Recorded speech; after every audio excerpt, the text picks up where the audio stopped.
En 2001, un couple de touristes, Peter Falconio et Joanne Lees, explorent le bush australien quand leur voiture tombe en panne.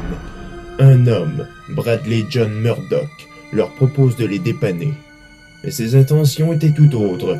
Il descend Falconio et s'en prend à Lees, mais celle-ci réussit à lui échapper. La police a traqué Murdoch pendant des années et l'ont finalement coincé en 2004. Seulement, le corps de Falconio n'a jamais été retrouvé.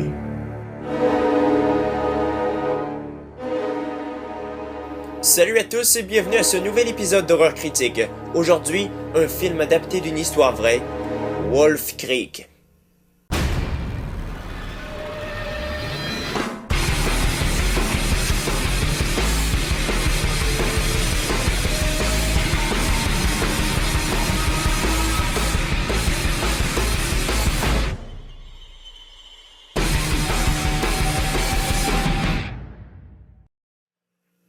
Deux jeunes Anglaises et un jeune Australien font un long voyage en Australie pour admirer le gros cratère de Wolf Creek. Mais au moment de repartir, ils trouvent leur voiture en panne. Un homme du nom de Mick Taylor se propose alors pour les aider. Bien sûr, ils acceptent. Sauf que Taylor se révèle être un psychopathe fou furieux. Il les amène alors dans son repère pour leur faire subir d'horribles sévices.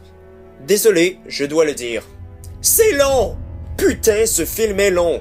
Il dure seulement 1h45 et on a l'impression que ça en fait 3 heures. Les scènes d'ouverture sont plus ou moins utiles à l'histoire et on les éternise au max. Vraiment, ce film se développe à la vitesse d'un escargot tétraplégique. Je sais bien qu'il faut introduire les personnages et l'histoire, mais il y a toujours bien des limites. Mais au moins, le scénario en général est excellent. On a droit à des personnages réalistes, quoique un peu cons.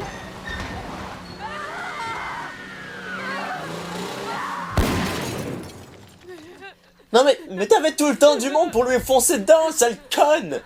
Le fait que l'un des thèmes principaux du film soit l'isolation nous donne un peu plus d'intérêt à l'histoire. Mais comme je vous l'ai dit, c'est très long avant de démarrer, alors ça engage une bonne partie. Wolf Creek est un film du réalisateur Greg McLean. Je n'ai pas trouvé de grands défauts à ce niveau-là, excepté peut-être qu'on tombe parfois dans les clichés du genre de l'horreur.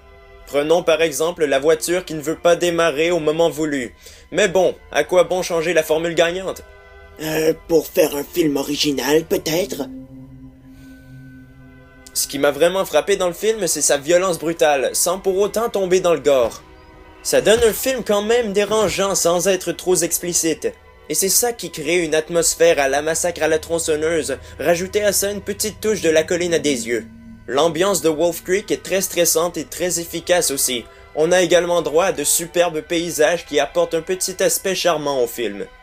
Et puis les acteurs sont vraiment très bons. Leurs prestations sont justes et ils rendent bien les personnages qu'ils interprètent. Le psychopathe Mick Taylor est interprété par John Jarrett. Il donne un personnage froid et très inquiétant. Il m'a rappelé Sean Ben dans Hitcher ou encore Lee Ermey dans Massacre à la tronçonneuse.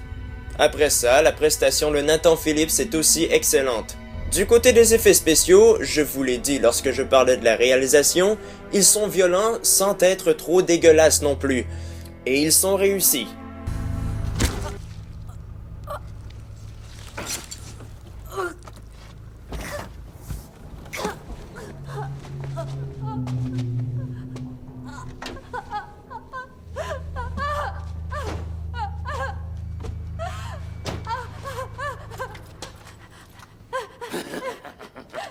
Hey, c'est ça que ton copain a fait lui aussi. C'est pas un couteau, ça. Ça, c'est un couteau. Oh,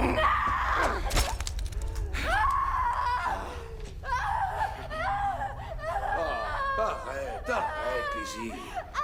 Arrête de crier, arrête, t'en mourras pas. Bref, j'ai vraiment beaucoup aimé Wolf Creek. Son seul défaut, sa longueur. Ça met vraiment beaucoup trop de temps avant de s'amorcer. C'est ce qui est dommage. En retirant cette lacune, le film aurait mérité une note de 10 sur 10, mais il passe tout de même avec un 8. Par ailleurs, cette année sort Wolf Creek 2, toujours avec John Jarrett. J'ignore ce que ça va donner, j'ai bien hâte de le voir. Bref, d'ici là, ne manquez pas mon prochain épisode d'Horreur Critique, laissez les commentaires et abonnez-vous à ma chaîne. Salut!